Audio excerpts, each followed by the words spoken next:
Impôts et justice sociale, le podcast francophone du réseau Tax Justice Network. Bienvenue à Impôts et justice sociale, le podcast qui vous parle en français de la justice fiscale en Afrique et dans le monde. Je m'appelle Idriss Lynch. À la une ce mois. Une ce mois, changement climatique, négociations climatiques à Dubaï oblige.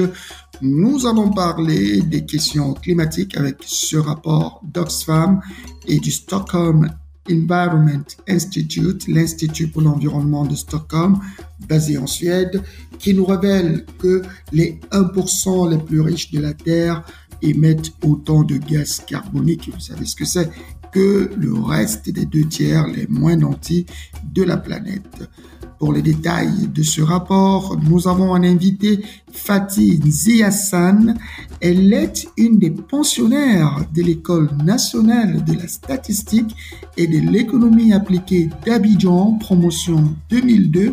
Elle a ensuite travaillé pour le développement en Afrique, notamment au sein de l'Agence de l'Union africaine pour le développement et le NEPAD, et depuis 2022, elle occupe le rôle de directrice d'Oxfam en Afrique. Je rappelle que vous pouvez écouter notre podcast sur la page de notre podcast en français, impotsocial.libsyn.com. Libsyn avec S-Y-N à la fin. Vous pouvez aussi aller sur la page des podcasts de Tax Justice Network sur l'onglet www.thetaxcast.com.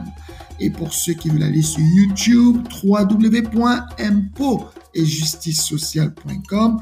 Pour ceux qui ont Twitter ou alors X, le hashtag Impôts Social, Facebook, Impôts et Justice Sociale, c'est notre page. Et pour ceux qui ont Stitcher, recherchez votre programme. Voilà pour la une, à tout de suite pour les détails, ou tout au moins pour la grande interview.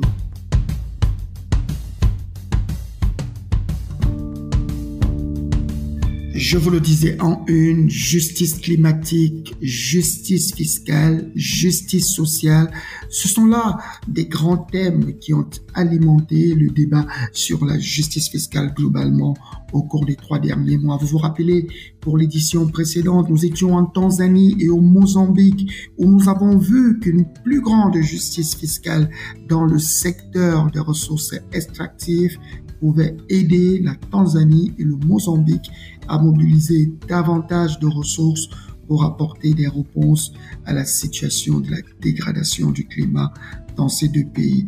Aujourd'hui, nous allons à la COP28 à Dubaï et nous apprenons que les 10% des plus riches de la population polluent presque beaucoup plus que les 2 tiers qui sont les moins riches, qui ont le moins accès à des ressources financières. C'est une révélation d'Oxfam avec le Stockholm Environment Institute, un rapport pour rappeler quels sont les enjeux de la justice climatique, qui sont avant tout aussi un enjeu de la justice fiscale.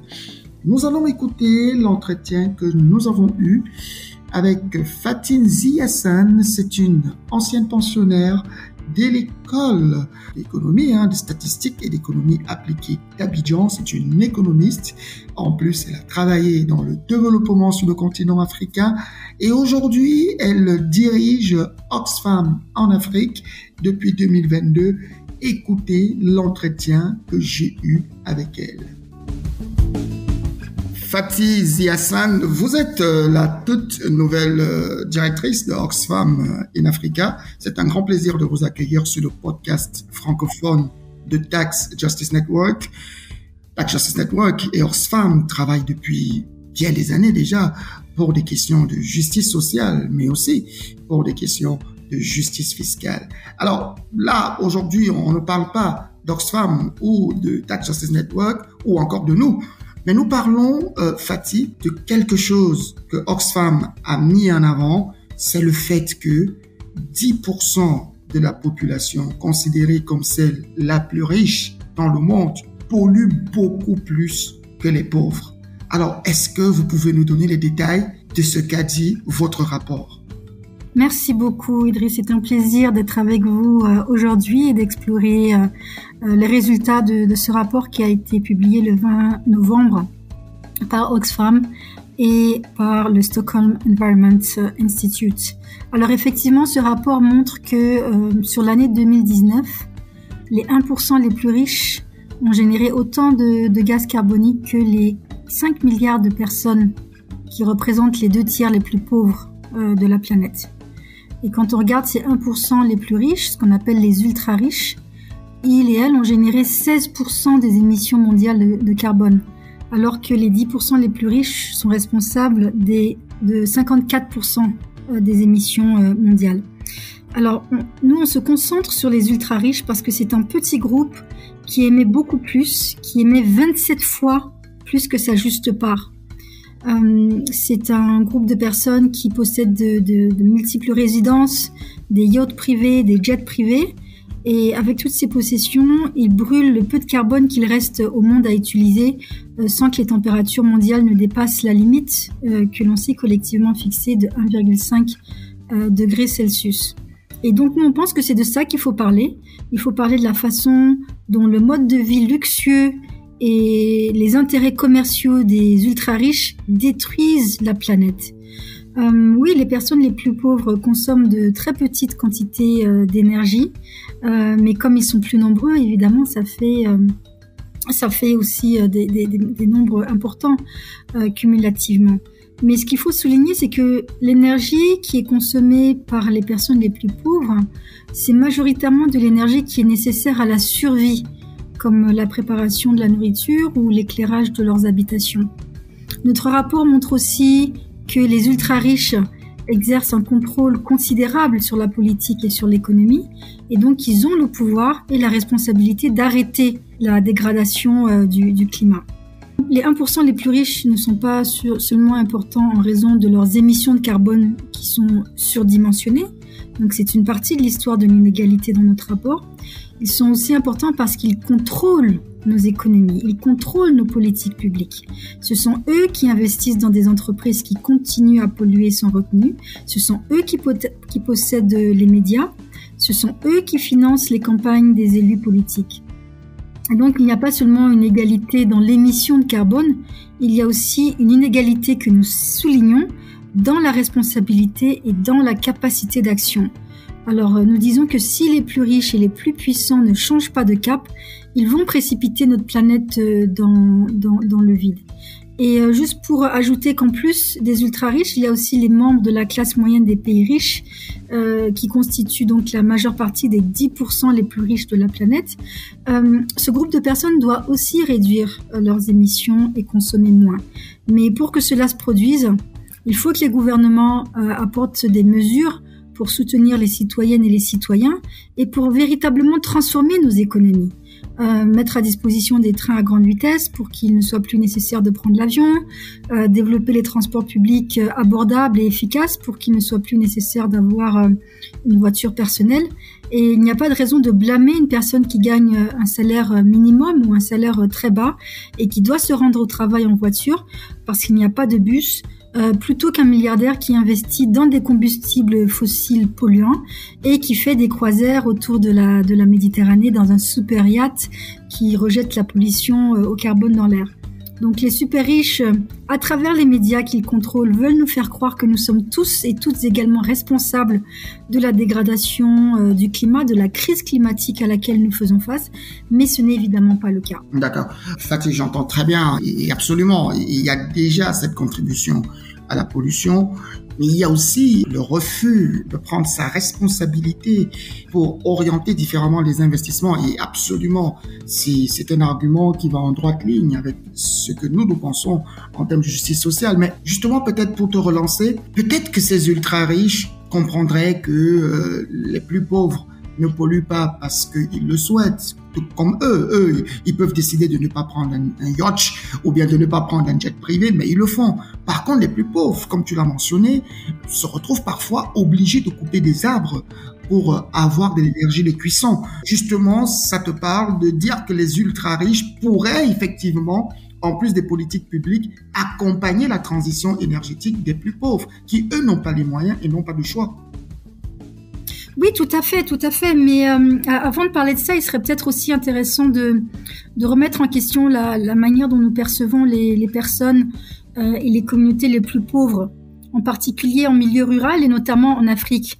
On a tendance à les percevoir comme des personnes et comme des communautés auxquelles il faut venir expliquer les tenants, les aboutissants de la protection de la nature, du changement climatique, et auxquels il faut venir expliquer de nouvelles techniques. Je pense que c'est aussi ignorer les savoirs traditionnels qui ont été développés sur des siècles d'observation, des siècles d'expérimentation et de transmission. Idriss, si vous allez dans toutes les parties d'Afrique, vous allez visiter des communautés rurales qui vont vous montrer leurs techniques d'hydraulique villageoise, par exemple. Et toutes ces techniques gagneraient à être mieux reconnues, connues et partagées, et vraiment reconnu comme étant, comme contribuant à la préservation de la nature et à l'action climatique. Ceci étant, évidemment, si on met en place des mécanismes pour permettre aux ultra-riches de mieux financer l'action climatique, on peut investir davantage dans les services publics universels et dans l'action climatique. C'est ce qui permettrait aux communautés dont nous venons de parler de réduire encore plus leur faible empreinte écologique. Alors, il y a l'Agence internationale de l'énergie qui estime que 4 familles africaines sur 5 utilisent actuellement des fourneaux au charbon de bois ou des fourneaux au bois pour préparer leur repas, ce qui fait que 70% de la population africaine n'a pas accès à des combustibles de cuisson propres. Non seulement cela contribue à l'émission de gaz carbonique, donc 1,5 gigatonnes de gaz carbonique par an, mais il faut aussi noter que la fumée nocive dégagée par ces fourneaux contribue à 3,7 millions de décès prématurés par an. Donc ça touche principalement les femmes et les enfants. En plus, comme tu l'as souligné, les méthodes de cuisson à base de charbon ou de bois contribuent à la déforestation, ce qui entraîne chaque année, selon l'Agence internationale de l'énergie, la disparition de forêts de la taille de l'Irlande. Donc il y a aussi des solutions modernes qui existent, en plus des savoirs indigènes dont je parlais tout à l'heure. Il y a par exemple, pour répondre justement à ce cas des fourneaux à charbon ou à bois, il y a des fours à balles de riz qui sont actuellement distribués au Niger par les jeunes volontaires pour l'environnement. Ils ont été distribués à plus de 20 000 ménages. Mais ces solutions ne sont pas à la portée des ménages les plus pauvres, donc il faut une aide extérieure pour diffuser ce genre de solutions. Et régler le problème des fours au charbon ou au bois coûterait 4 milliards d'euros, alors qu'aujourd'hui les flux financiers illicites qui échappent à l'Afrique sont d'environ 88 milliards de dollars par an. Il y a comme ça un nombre incalculable de solutions qui sont techniquement et financièrement possible. Mais il faut aussi souligner la question des inégalités, parce que la crise climatique et les inégalités économiques sont souvent considérées séparément, indépendamment l'une de l'autre. Pourtant, on ne peut pas relever l'un de ces défis sans s'attaquer à l'autre. Ce sont 2 défis qui sont inextricablement liés. Mais pour les groupes qui sont socialement et économiquement défavorisés, ce ne sont pas leurs émissions qui préoccupent le plus, car n'oublions pas que les 50% les plus pauvres de l'humanité ne sont responsables que de 7% des émissions de carbone. Ce sont plutôt les inégalités en termes d'impact du changement climatique et en termes de capacité de s'adapter à la dégradation du climat qui, nous, à Oxfam, nous préoccupent. Qu'il s'agisse de comparaisons entre pays ou à l'intérieur même d'un pays, les personnes qui vivent dans la pauvreté ont tendance à être beaucoup plus exposées et à perdre une plus grande partie de leurs possessions en cas de catastrophe. Et ils et elles disposent aussi de moins de ressources pour faire face aux conséquences des événements climatiques extrêmes. Si je prends l'exemple d'une perte de $1, perdre $1, ça n'a pas la même signification pour une personne vivant avec $1 par jour et pour une personne comme comme vous et moi et comme la majorité des personnes qui vont écouter ce podcast. La même perte affecte beaucoup plus les personnes qui vivent dans la pauvreté parce qu'elles perdent leurs sources de revenus, comme par exemple leurs récoltes, leurs cheptels, les marchandises de leur petit commerce, et qu'elles ne peuvent pas compter sur leur épargne pour atténuer les conséquences. Dans la majorité des cas, elles ne peuvent même pas compter sur des mécanismes de soutien public. Et il faut aussi noter que leur santé et leur éducation sont beaucoup plus menacées et qu'elles ont besoin de beaucoup plus de temps pour se rétablir et pour se reconstruire. Donc nous appelons les gouvernements à cibler les émissions des plus riches dans tous les pays, mais aussi à mettre en place des politiques qui permettront à toutes et à tous d'adopter des modes de vie beaucoup plus écologiques, tels que des systèmes d'énergie et de transport plus propres. Oui, absolument. C'est un message qui est clair, hein, que les ultra-riches contribuent directement à la pollution ou indirectement par les multinationales dont ils sont les propriétaires et qui, en plus, évitent de payer l'impôt. Selon le rapport sur l'état de la justice fiscale dans le monde, en 2018, les pertes étaient estimées en Afrique à près de 17,4 milliards de dollars. On est pratiquement dans l'ordre de 4 fois le montant qu'il faudrait pour permettre aux ménages les plus pauvres de pouvoir accéder à des énergies plus propres. Alors, revenons. Vous avez parlé du dollar qui serait possédé par vous et moi, ou ceux qui vont écouter ce podcast, et du dollar qui serait possédé par les personnes les moins riches. Parlons des personnes les plus riches. Parfois, on en est à se demander comment on décide qu'une personne est très riche. Déjà, je ne suis pas très riche, ça c'est sûr. Quelle que soit la définition que tu donneras, je ne me sentirai pas concerné. Mais comment vous parvenez à définir ce que nous devons entendre par riche, par ultra riche? Et j'ai bien aimé, quelque part, tu as dit que la classe moyenne des pays riches, en principe, est riche. Hein? C'est pas comme la classe moyenne des pays beaucoup moins nantis financièrement. Alors, vous, quelle a été votre méthodologie pour qu'une fois pour toutes, on comprenne ce que Oxfam classe dans riche, ultra riche? C'est une question qui est très, très importante pour comprendre notre approche méthodologique. Ce que nous, on définit comme les ultra riches, ce sont les 1% les plus riches qui ont un revenu d'au moins 140 000 $ par année. Et on s'est rendu compte donc que ces 1% les plus riches émettent 16% des émissions mondiales de carbone. Et les 10% les plus riches, c'est les personnes qui ont un revenu de 41 000 $ par année. Et ces données sur les seuils de revenus sont exprimées évidemment en parité de pouvoir d'achat en dollars américains en 2022 avant impôt, ce qui permet de tenir compte des différences en fait entre les pouvoirs d'achat des différents pays et des différentes régions. Cela est dit. Alors, un point crucial est la redistribution. C'est un principe qui nous est très cher. Dans votre rapport, vous parlez de mettre en place un mécanisme de redistribution. Alors, est-ce que vous pouvez mieux nous expliquer comment vous voyez cette redistribution dans le cadre précis aujourd'hui des conséquences de notre attitude de consommateurs riches, ultra riches, sur les émissions de carbone et quel serait son impact potentiel et surtout, comment pourrions-nous assurer par la suite que si on redistribue et qu'on donne plus de revenus aux plus pauvres et que désormais ils peuvent atteindre peut-être pas les 41 000 $ annuels avant impôt, mais même 20 000 $, ils n'auront pas eux aussi tendance à avoir une attitude de consommation polluante? C'est une question intéressante et l'approche par la consommation est aussi intéressante parce que si on regarde la manière de consommer à travers le monde et la manière dont cela évolue, on se rend bien compte que la situation actuelle n'est pas tenable. L'ONG Global Footprint Network nous dit que si chaque individu vivait comme un Américain moyen, nous aurions besoin des ressources de 5 planètes Terre. On n'a pas 5 planètes Terre à disposition, donc il faut vraiment un changement radical dans la manière dont nous abordons les choses. Mais notre rapport montre que nous pouvons améliorer le niveau de vie de milliards de personnes qui vivent dans la pauvreté, tout en sauvant ce qui peut être sauvé de la planète. Mais le seul moyen d'y parvenir, c'est de réduire radicalement les inégalités. Et pour nous, c'est de taxer les ultra-riches afin de financer les investissements qui sont nécessaires pour une décarbonisation rapide et aussi équitable. Lorsqu'il y a eu le sommet africain sur le climat en septembre dernier, les chefs d'État et de gouvernement ont lancé un appel pour la taxe sur le carbone. Nous pensons que c'est un pas dans la bonne direction si on s'assure que les principaux responsables de la crise climatique supportent le coût de cette taxe et assument le coût des émissions de carbone. Les chefs d'État et de gouvernement africains ont aussi proposé un nouveau mécanisme de financement pour restructurer la dette qui est écrasante, la dette de l'Afrique, et débloquer des fonds pour le climat afin d'assurer une transition vers les énergies vertes.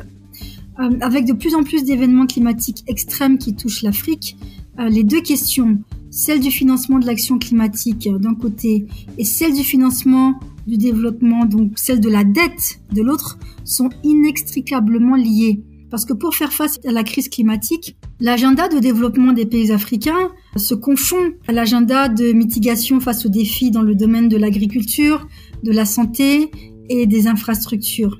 Donc la question du financement est cruciale pour assurer une transition saine et durable.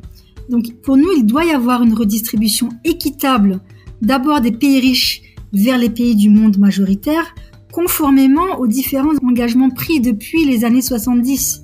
Par exemple, si on prend la crise en Afrique de l'Est, jusqu'à maintenant, les pays riches ont lamentablement échoué à fournir à ces pays un soutien adéquat pour s'adapter aux événements climatiques extrêmes auxquels ils font face. Par exemple, les pays riches n'ont versé à l'Éthiopie, au Kenya, à la Somalie et au Sud-Soudan que 2,4 milliards de dollars pour le financement du développement lié au climat en 2021, alors que ces pays ont collectivement besoin de 53,3 milliards de dollars par an pour atteindre leurs objectifs climatiques de 2030. Donc cela ne représente que 5% environ de leurs besoins. Au-delà de la redistribution entre pays riches et pays du monde majoritaire, il y a aussi le besoin d'une redistribution du secteur privé, en grande partie responsable de la crise climatique, vers les communautés affectées. Près de la moitié des fonds qui ont été accordés à l'Afrique de l'Est l'ont été sous forme de prêts, 45%, ce qui risque de plonger encore plus la région dans une situation de surendettement. Et cela va évidemment affaiblir la capacité des pays à faire face à leurs défis en termes de développement et à faire face aux effets du changement climatique. Alors en plus de ça, évidemment, les gouvernements doivent mettre en place les garde-fous pour empêcher les entreprises de répercuter le coût d'une taxe carbone, par exemple, sur l'ensemble des citoyens et des citoyennes, parce qu'on sait que déjà beaucoup luttent pour faire face aux coûts élevés de la vie. Beaucoup continuent à subir les graves conséquences du changement climatique et des événements climatiques extrêmes, ce qui perpétue la pauvreté et les inégalités. Tout un agenda de changement en perspective. Et justement, le rapport abordait un point très important aussi pour nous chez Tax Justice Network, c'est que finalement, même s'il faut qu'on contraigne ces multinationales qui sont les principaux initiateurs de flux financiers illicites à motivation fiscale sur le continent, qui font perdre des impôts aux pays du continent, il faudrait encore une visibilité sur leurs données financières.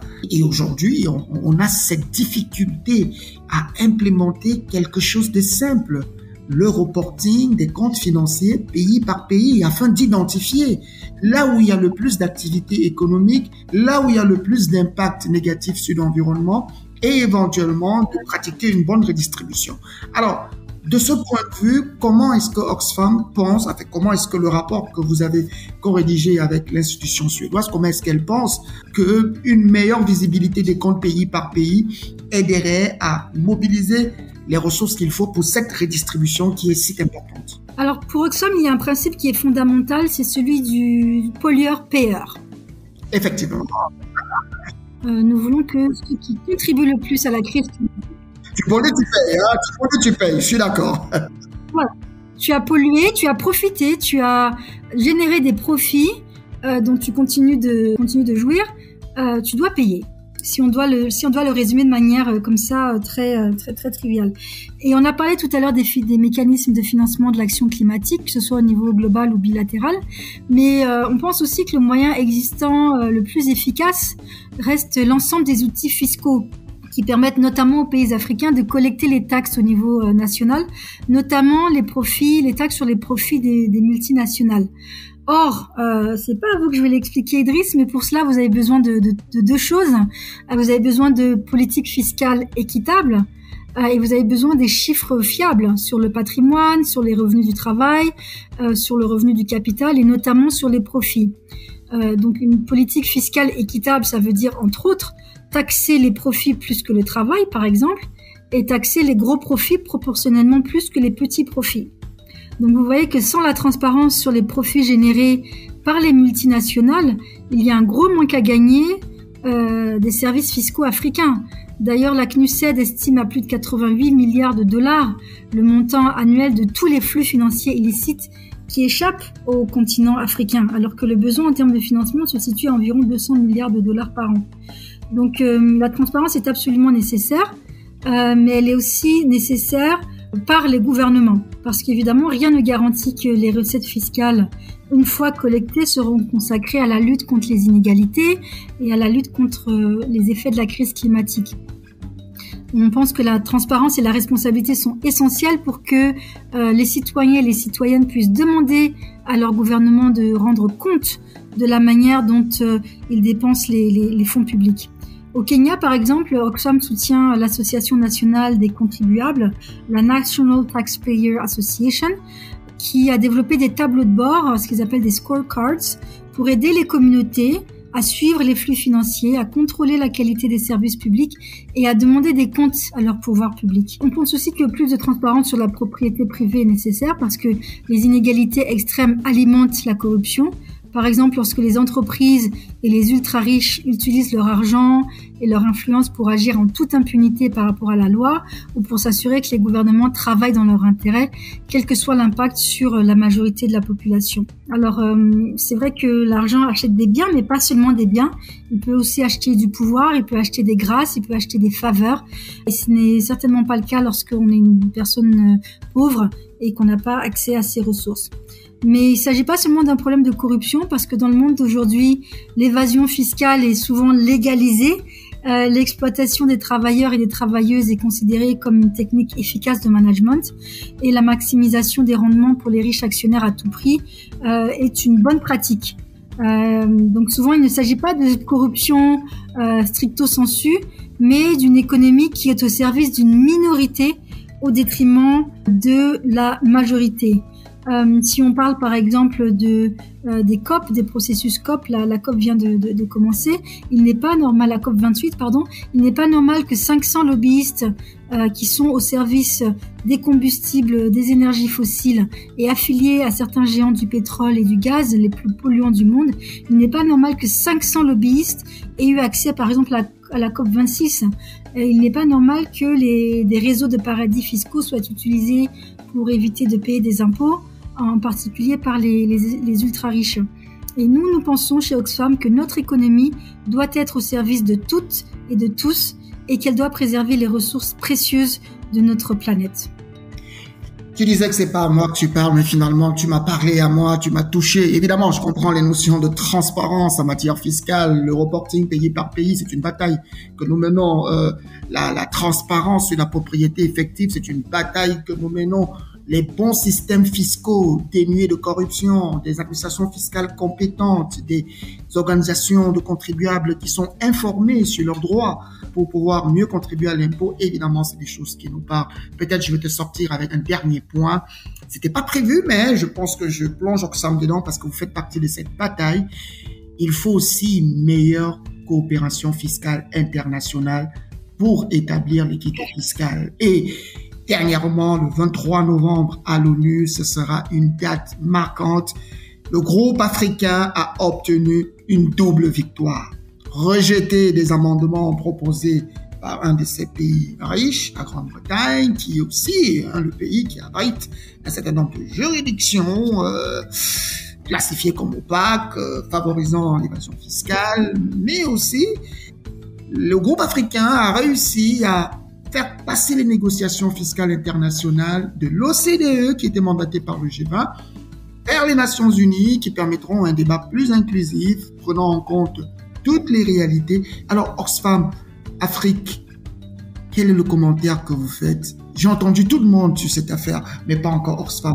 On sortira avec votre sentiment sur ce dernier point. Merci beaucoup, Idriss. Alors, vous savez, sur ce sujet-là, ça fait partie des dossiers que nous suivons dans l'ombre et pour lesquels nous apportons le soutien aux parties prenantes. Et nous avons joué un rôle modeste de facilitateur, de convener. On a essayé de rassembler aussi les différentes forces pour apporter du contenu, des perspectives, des espaces d'échange pour faire modestement notre part quant à l'avancement de cette initiative. Le sentiment qui nous anime, c'est d'abord une immense fierté de voir l'Afrique au devant, l'Afrique en tant que lead sur cette initiative. L'Afrique qui a réussi à convaincre pratiquement l'ensemble des pays du monde majoritaire. Et c'est un mot que j'utilise souvent, pas tout le temps, mais dans certains contextes, et notamment dans celui du multilatéralisme où, heureusement, on est dans une situation où c'est un pays, une voix. Et on se rend bien compte quand on regarde la liste des votes pour et contre la Convention fiscale internationale, qui sont les pays du monde majoritaire. Et je pense que la prochaine fois qu'on me demandera qui sont ces pays, je les renverrai vers cette liste et je leur dirai ceux qui ont voté oui pour cette convention, ce sont les pays du monde majoritaire. Et pourquoi je parle de ça? C'est parce que l'adoption de ce principe aux Nations Unies a vraiment montré que nous avons la capacité de nous unir et de peser sur la trajectoire de l'humanité. Parce que nous sommes, tant qu'on est dans un contexte de multilatéralisme, nous sommes majoritaires en termes de population, en termes de nombre de voix, et nous avons cette puissance pour peu qu'on s'organise pour peser véritablement et pour défendre les droits de nos citoyennes et des citoyens, de nos citoyens. Donc c'est pour moi d'abord une très très grande fierté. Je pense que c'est un point de bascule. Beaucoup de gens ont compris beaucoup de choses, que ce soit au niveau de la diplomatie africaine, des citoyens, des mouvements africains qui ont soutenu cette initiative. Et de l'autre côté aussi, je pense au niveau des pays riches. Il y a beaucoup de choses aussi qui ont été comprises en termes de l'efficacité de certaines approches, pas toujours très transparentes, qui ont heureusement échoué lors du vote de cette convention fiscale internationale. Et évidemment, on est dans l'euphorie, on est dans l'autocongratulation, mais aussi je pense que il faut très vite se mettre en ordre de bataille parce que c'est une bataille qui a été gagnée, pas la guerre. C'est une première étape, mais dans l'opérationnalisation de ce principe de convention, il y a encore beaucoup de travail à faire qui va demander encore une fois de se réunir, d'échanger des perspectives, de mettre ce que nous avons de meilleur en termes de non seulement de connaissances, en termes d'approche fiscale, mais également en termes de stratégie diplomatique, etc., pour vraiment faire en sorte que la victoire se transforme en victoire pour toute la ligne, jusqu'à les citoyens et les citoyennes du monde majoritaire en général et de l'Afrique en particulier. Dans tous les cas, si les gens ont encore du mal à être convaincus, je les invite à lire votre rapport « Inégalité climatique ».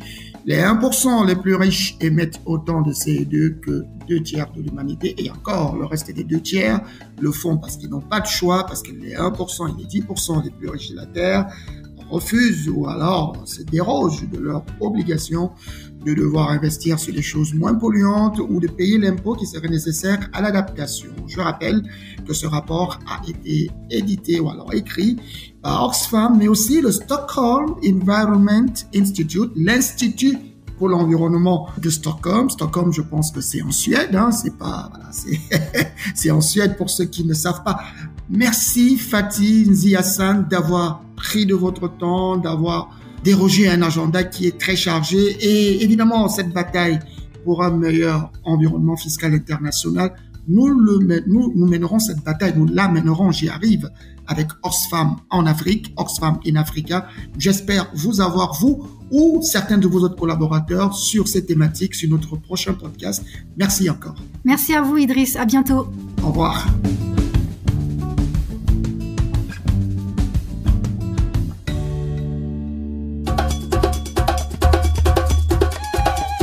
Merci Fatih. Une fois de plus, votre rapport vient nous rappeler tous ces défis auxquels nous faisons face. Nous avons besoin d'une plus grande transparence dans la fiscalité. Nous avons besoin que les multinationales qui sont possédées par des personnes ultra riches ou très riches publient leur rapport financier pays par pays. On identifiera effectivement comment est-ce qu'on pourrait réaffecter la masse des impôts qui sera collectée au niveau global, tel que le veut la formule unitaire qui est proposée par Tax Justice Network. Mais nous avons aussi besoin de savoir qui sont ces propriétaires de multinationales à travers une transparence effective des bénéficiaires effectifs. Ce sont là des combats qui sont menés au niveau du continent, tout autant que le dernier sur lequel nous avons déjà remporté une grande victoire, à savoir porter les discussions fiscales internationales dans un cadre plus inclusif qui est celui des Nations Unies. Nous avons obtenu gain de cause dans une résolution qui a été votée majoritairement. Nous reviendrons sur cette actualité avec l'ensemble de nos experts, avec des personnes qui peuvent mieux expliquer les enjeux qui sont en cours actuellement. D'ici là, portez-vous bien. Vous pouvez écouter notre podcast sur notre page des podcasts impotsocial.libsyn.com. Libsyn avec S-Y-N en français. Mais vous pouvez aussi aller sur la page des podcasts de Tax Justice Network sous le lien www.taxcast.com et vous cliquez sur l'onglet en français. Si vous allez sur YouTube, www.impotetjusticesocial.com et sur Twitter, aujourd'hui X, pour ceux qui le veulent, c'est #impotsocial. Facebook, la page, c'est Impôt et Justice Sociale. Et pour ceux qui ont Stitcher, recherchez votre programme. Voilà ce que nous avions prévu pour vous. Bon début du mois de décembre et à très bientôt pour une autre édition de votre podcast.